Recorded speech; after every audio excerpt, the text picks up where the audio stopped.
points that we were, whoops, let's stick that there. Right, when I started this course, I didn't really know which lesson that we were on at certain, when I started this course, where I just checked my mic, right, it's there. When I started this course, I said I'd do about 200 videos on business studies. I didn't really have a clue how many I was going to do.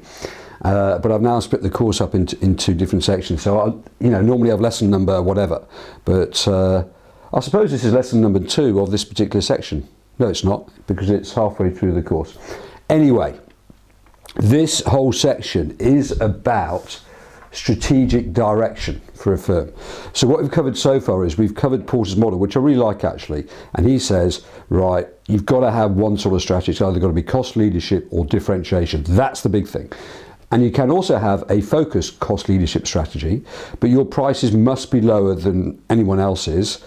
They must be lower than the cost leadership mass market producer, or you must have a differentiation strategy which is also focused. So I use the example of producing Suffolk burgers, right? And obviously if you just produce Suffolk burgers, initially you are just going to be based around Suffolk, and then you get your cows from a local farm. Maybe you have a special Suffolk cow where the meat is really, really nice. The beef is really nice, not the meat. Okay. So what we've done is we've done Porter's model. You want to get competitive advantage, cost leadership, product differentiation, and market segmentation. Now, but Bowman is taking this further. It's a little bit more than just that. Bowman strategy clock. Now here you can have a low price, and here you have a high price over here, and here you have a low value, perceived value to the customer, and here you have a high perceived value to the customer. And it's a sort of theory that students will love because it's a clock. And they'll love drawing this out in exams. But probably the most important thing is just to be able to pick out the main messages from it. So on here, right, I'm just going to quickly go through them all. You can have a low price, low value added, low price, hybrid, differentiation, focused differentiation, risky high margins, monopoly pricing, and a loss of market share. Okay, so in the next session I'm going to talk through all of these, but I'm just going to talk through this one here and this one here at this moment in time. So a low price, low value added, I suppose, is like those 99p shops where you go in there. They don't really have a lot of brand loyalty. You might feel a little bit embarrassed about going in there. I think they're quite good value actually. Actually, the toothpaste is disgusting. Don't take it. It's really not worth the effort. But the toothbrushes are okay. I mean, a toothbrush is a toothbrush. Okay, it's not actually these days you get electric toothbrushes and all sorts of toothbrushes. But the cheap box down toothbrush is fine. Right. But anyway, if you have low price, low value, so you have a low price, low value added, and you're selling very, very large volumes, and they're sort of cheap and cheerful, and if you're skint, it's not a bad place to go shopping, and you can actually save a lot of money. And even if you're middle class, actually, which I suppose I am, you can also save a lot of money if you really think about it. You can, if you're on a sort of like an average income, then you can save a lot of money, and then you can put that money to your mortgage. You can have a lifestyle that sort of goes cheap and allows you to save money. Okay, so this is Bowman's strategy clock on there, and I'm then going to go through all of these. Oh, I also said I'll do low price. Now this is really interesting, is where your company, through a cost leadership strategy, has a low price and you can beat anyone else on that price. The danger is, of course, is that other companies may come in there and try and dislodge you from that position. And that will always happen, and that's happened with Tesco's. Tesco's used to have the sort of the lowest price, and then Aldi and Lidl came in and they've destroyed that part of the market for them. So you always have to be aware of what's going on. The best one in America is actually Walmart from there. So you can also have a low price strategy.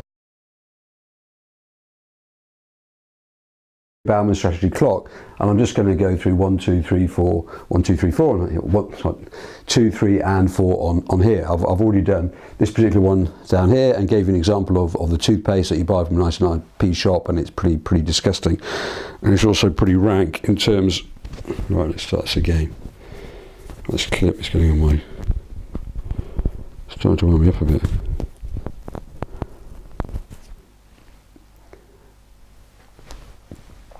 Okay, this is Bowman's strategy clock. Have I put that on there?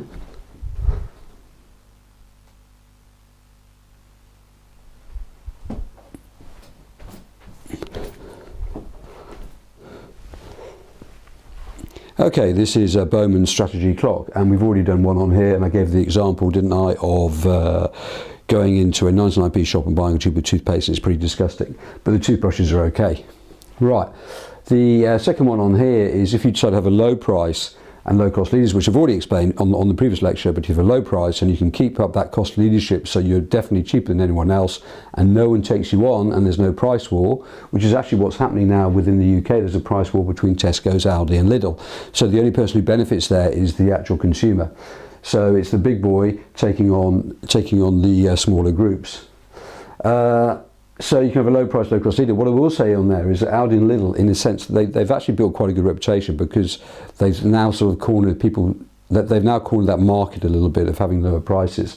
They haven't got all the baggage of Tesco's, of the horse meat scandal, of the fact that they've been dominating their suppliers. So it seems much fresher when you actually go in there. And they're also building quite a good reputation in wine. So actually I think their strategy isn't just low price, but they've also got a bit of quality in there. Particularly I like their chocolate biscuits. There's not a lot of variety, but their chocolate biscuits are just really, really nice. Okay, low price but low cost leaders are Lidl and Aldi. Right, I think sometimes in business studies you don't have to put everything exactly, pigeonhole everything. It's a little bit more however-ish. That's a key word to use in these exams, I can assure you of that. Right, the hybrid model is where you have a moderate price and a moderate differentiation. And I suppose that when you go into discount department stores, I suppose that's what you get. You know, you can buy loads of white shirts and they're really, really cheap, but they're reasonable quality as well. So it's the quality and value is good. You're not going to own up to owning a Tesco. So where do you get that tube from? Tesco's. That's really nice, but they're not bad actually, and I often wear them, and people think they're really smart suits. So, you know, fine, fair prices, reasonable goods. That's how that model works. So it's a bit of a hybrid model. Now this makes more sense really than Porter's original model of cost leadership and differentiation and focus, those three areas. But then we can also obviously have a completely differentiation strategy, and Nike is actually brilliant at this, where you pay high prices and high quality as well. Reebok less so, which is sort of good quality but sort of slightly cheaper prices. Louis Vuitton is a really interesting model, and I think it should be on the business studies course because they have extremely high prices for certain goods. Some of the handbags are worth £40,000 or whatever. Now, but then where they make all their money is on selling a handbag at £600, but people feel that they are buying into that really sort of rich and luxurious lifestyle by buying that. So, but this is all about branding and creating a great brand. It's very interesting actually looking at the advertising of Louis Vuitton and what they try and do and the people that they create with that. So building a brand is absolutely critical on here. So I've now done 1, 2, 3, 4, and then I'm going to do 5, 6, 7 and 8. Thank you. I'm still on Bowman's strategic clock, and I've just realised I made quite a mistake on the previous one, because I put Louis Vuitton in his differentiation strategy, and actually it should be in focus differentiation. But I'm going to talk about their products in a second or two. Right, I suppose I've been really lazy. I can't be bothered to go back and redo the previous video because I only ever do them once unless I don't turn the mic on or something like that. But I am the first person to get out the complete talking textbook in terms of business studies and also in terms of economics for the new syllabus. Right, number 5 though is a focused differentiation. Right, this is really designer products, and you get a high perceived value. I mean, they are quality products, obviously, a high perceived value, higher prices. So this firms like Gucci, Armani, Rolls-Royce, Louis Vuitton, right? They can charge a very high price because people perceive it to be absolute quality, and it is absolute quality, but you pay a very high price for that. So targeted markets, high prices. Okay. Now, in terms of this model, perceived value to the customer. Well, really, perceived focus differentiation should be up here somewhere, shouldn't it? Okay. I'm just going to check that on my little model system, on here. I've got it on here. Right. High perceived value. Well, here, look, they got focus differentiation here. I mean, the focus differentiation should be all the way up there, shouldn't it? Okay. And it is, but it also is a high price. Okay. So fair enough. Now, it should be out here somewhere, off the board. Right, I'm just going to go through Louis Vuitton because I just think this is great. I'll show this to a class of 13 to 14-year-old kids actually, But Louis Vuitton charge really high prices. Okay, so it's £40,000 for a handbag, right? Now, the only people who are going to pay that are people who sort of want to show off a bit, obviously, and they're going to have diamonds in their handbag and all sorts. So it's an individually tailored handbag for the rich. But they don't actually make a lot of money on those. That's not why they make their money. They have these other handbags which are worth £6,000, say, pretty expensive, very high margins again. They still make a lot of money, but they tend to make all their money from people who go in and they buy their handbag for 800 quid. And it's still a quality handbag, it still looks really nice, but they're sort of buying into this idea that if you have a Louis Vuitton handbag, right, it's a really, really cool thing to have. Right, so that is it. It's called focus differentiation. Designer products, perception of value, and they charge higher prices. Charge really high prices. Thank you. This is the next lesson. I'm still on Bowman's strategy clock. Now, 6, 7 and 8, I quite like this. 6, 7 and 8 will not work in the long term. If you can remember that. So 6, high risky margins, monopoly pricing, and loss of market share. That's what they call them. Now, the risky high margins is you suddenly you suddenly have a product and you raise the price, so therefore you make lots of money on that product, and then people eventually find out that the price is not in line with what the product feels like it, and that will attract competitors into that market, and eventually you are going to lose out. Number 7 is a monopoly. For some reason you have a monopoly on a particular product. And you could almost look at this as a bit like the oil industry, because the oil industry had a complete monopoly in terms of the world market. It was making extremely high profits for those countries like Russia, Saudi Arabia, etc. They were the only supplier of that product, and then suddenly we've got shale gas has come on board, and suddenly countries have gone renewable. So suddenly the price of oil has fallen dramatically. It's because they are, in a sense, no longer a monopoly, because actually you don't have to have oil. So that's why the price of those goods has fallen. So eventually competitors will be attracted into that industry. Now, obviously, with oil, it is a very, very complicated, it's a huge market. And I'm trying to think where someone has an absolute monopoly of a particular product at a certain time. And I'm finding it quite hard to think of one. I suppose you could argue that Riverford have a sort of monopoly in terms of what they're doing, because they are delivering organic food to you. But actually, they don't charge really, really high prices. Okay, and the next one on there is low value standard price, and if you do that, you're going to lose market share. Now, if you have a restaurant with a good reputation, it's taken over by some new owners, you continue to charge high prices, but the quality is not as good. Eventually, you will lose market share. So 6, 7, and 8 are strategies that will not work in the long term. Okay, thank you. So I'm still on Bowman's strategic clock, and if you want to compete on price, you have to ask yourself the following questions. Are you a price leader? Can you sustain a cost leader position? Are you able to exploit all of the cost advantages available to you? Can you balance your low price against the perception of low value? Is your cost advantage limited to a small market? Are these segments capable of sustaining your business? Now, I would say Aldi and Lidl are just so clever in terms of what they've done, but it's taken them a long time for it to catch on. It was only really the recession of 2008 that allowed them to succeed. So are you capable of exploiting all of these cost advantages available to you? Could they make it even cheaper?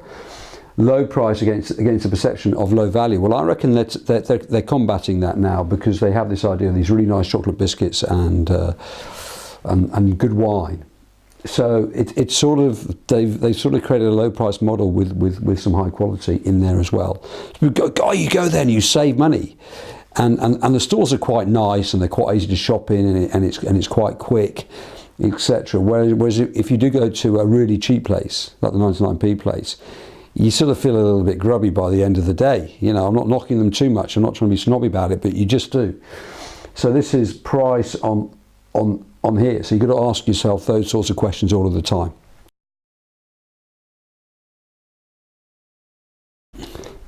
Okay, here. So we've looked at the price one. Now looking at perceived value. Can you continue creating a high perceived value in the future? Do you have a well-identified target market? Are you aware of the perceived value of your competitors' products? Right. So you've got to be aware of also what they're doing. Are there areas of differentiation that you can capitalise on, and are there alternative methods of differentiation that you can also build upon? So as I'm talking through this, I'm just trying to think off the top of my head about companies that do that. I suppose Louis Vuitton is, you know, it does handbags, and then it does scarves, and then it does belts, and then it does shoes, and then it just keeps on building on in terms of that brand image. And most companies will try and do that. Once you've got one area of success, then you can transfer that to other areas. So with designer goods, have a unique set of circumstances. So your competitive strategy has to be congruent with your corporate strategy and competencies. Congruent, have I said that word correctly? So what they're trying to say is your competitive strategy must link in, must be similar, must be based upon your ideas of what your corporate strategy is and what your core competencies are. And we're going to do those a bit later. Okay, so finally I finished Bowman's strategy clock. I think it's I think Porter's model is really good, and I think this adds quite a lot to your model. But trying to apply it to the real world, that's where it becomes powerful. So don't go into the exam and draw this and then analyze it, right? You've got to analyze it in relation to the business that you're talking about. But it's a nice piece of theory. Thank you.